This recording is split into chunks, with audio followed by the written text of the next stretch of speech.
These are dark sci-fi films from different years and different corners of the genre. Not all of them are perfect. A few are uneven. Some were misunderstood. But each one has something interesting at its core, which makes it worth your time. Feel free to keep the list going in the comments. And for now, let's begin. Nirvana isn't loud or flashy, and it never became a cult staple. But as a cyberpunk film about identity, control, and self-awareness, it's far smarter than its reputation suggests.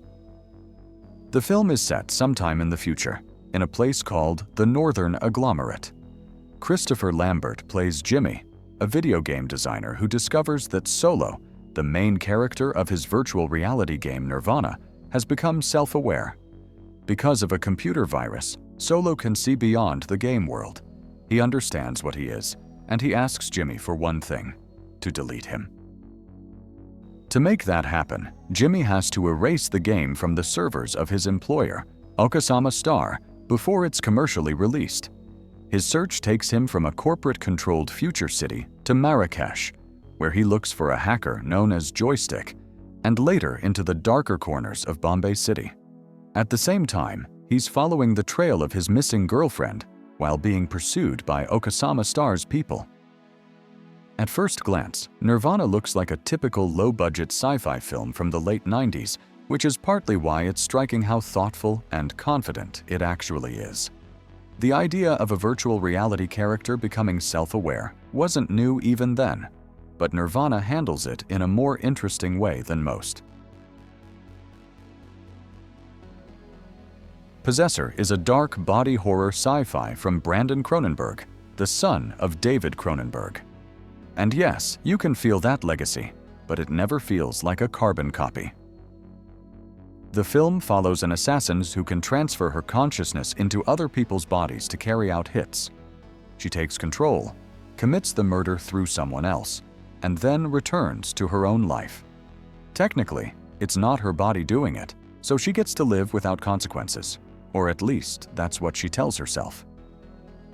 But the film keeps pushing uncomfortable questions. If she's not physically committing the murders, is she still to blame? Can you really live anything close to a normal life when your entire career depends on anonymity and stolen identities?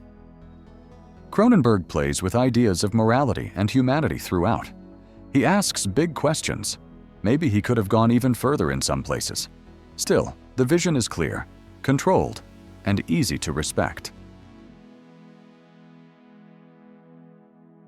Facing the end of the world is bad enough. Doing it with a group of strangers is worse, and that's exactly what The Divide leans into. The film is set in New York after a sudden nuclear attack. A handful of people make it into a basement and treat it like a bomb shelter, hoping they can wait it out. But survival doesn't stay practical for long. Supplies run low. There are threats from outside, and paranoia starts doing more damage than anything else. Normal behavior fades quickly. Politeness and basic boundaries fall apart, and the situation turns violent sooner than anyone expects. The film doesn't soften that shift. It's not just about bloodshed either.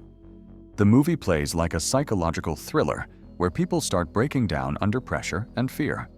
Watching what they become willing to do and seeing radiation sickness slowly take over some of them makes the whole thing feel relentless. Oxygen is a French-language sci-fi thriller that takes place almost entirely inside a medical cryogenic pod, with only a few brief flashbacks outside of it. Melanie Laurent plays a woman named Liz, who wakes up there with no memory of how she got in. The pod is malfunctioning, her oxygen supply is limited, and she's on a clock from the very first scene, which makes the setup extremely claustrophobic. As Liz tries to understand what's happening, she can only communicate with the pod's onboard AI. Through those conversations, she slowly pieces together the situation she's in and why she was placed there in the first place. The problem is that every answer seems to create a new problem. Oxygen doesn't try to be original at all costs. It uses familiar sci-fi ideas, but as a contained, tension-driven thriller, it works. and it knows exactly what kind of experience it's trying to deliver. In THX 1138, the bleakness doesn't come from chaos or violence. It comes from the sterile environment, the endless white spaces, and the constant sense that everything is monitored and managed. This was George Lucas before the space saga.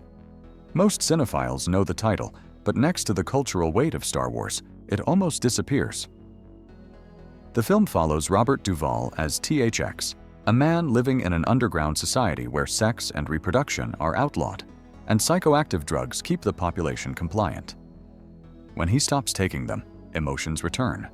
And in a system built on control, even something as simple as feeling becomes a threat.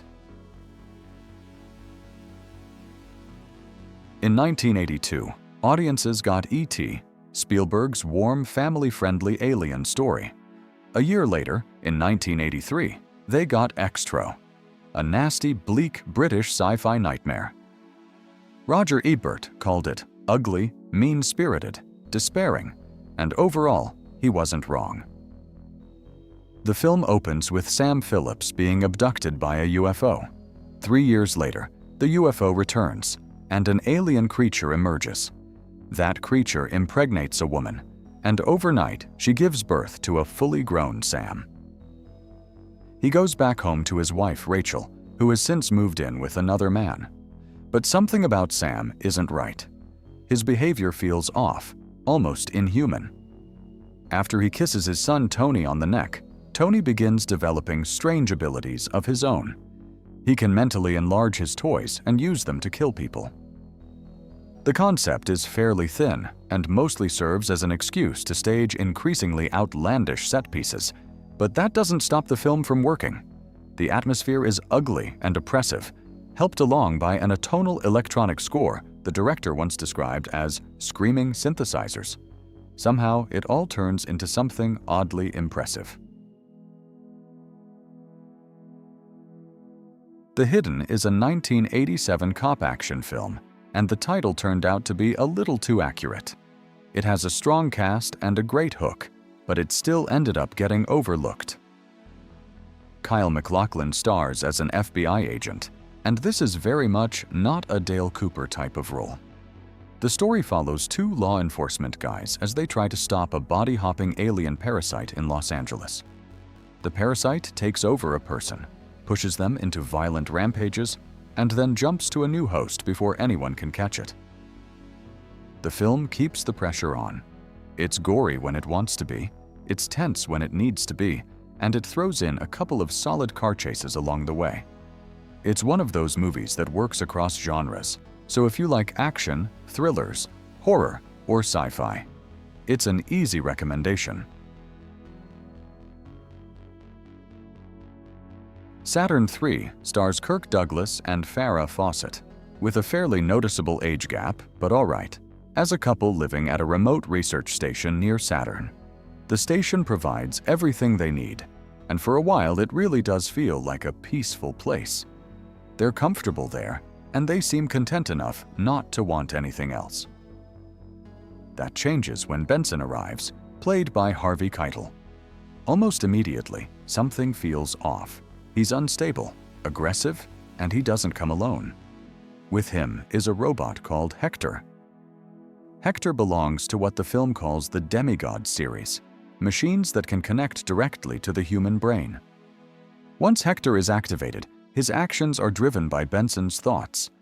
And since Benson's mind is already slipping, the robot quickly becomes dangerous. When Saturn III was released, it failed badly. Some of the reasons are easy to spot.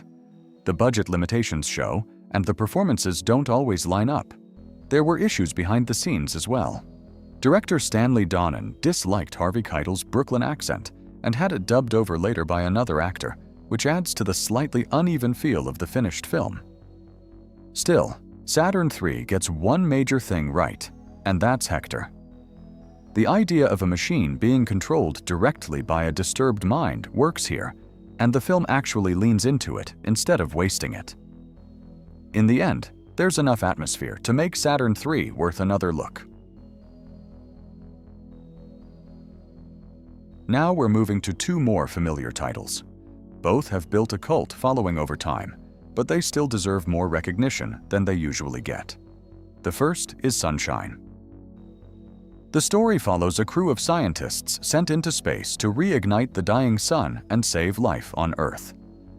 Cillian Murphy, Rose Byrne, Michelle Yeoh, Chris Evans, and Benedict Wong make up the core team, and the film leans heavily on their performances. Visually, Sunshine is striking. The imagery of the sun, the ship, and the emptiness of space carries much of the film's impact. At the same time, the script engages with ideas about belief, sacrifice, and humanity's place in the universe. Religion and science sit uneasily beside each other, and that tension runs through the entire story. Drawing on isolation and claustrophobia, Event Horizon commits fully to its tone. It's dark, violent, and openly strange, with imagery that stays with you long after the credits roll. The story follows an experimental spaceship that vanished years earlier and suddenly reappears without explanation. A rescue crew is sent to investigate what happened. Once aboard, they realize the ship didn't simply disappear, and the less said about that, the better. The film still holds up remarkably well and has built a loyal following over the years.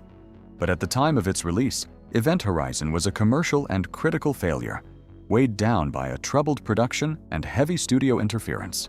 It would have been a shame to lose a film like this,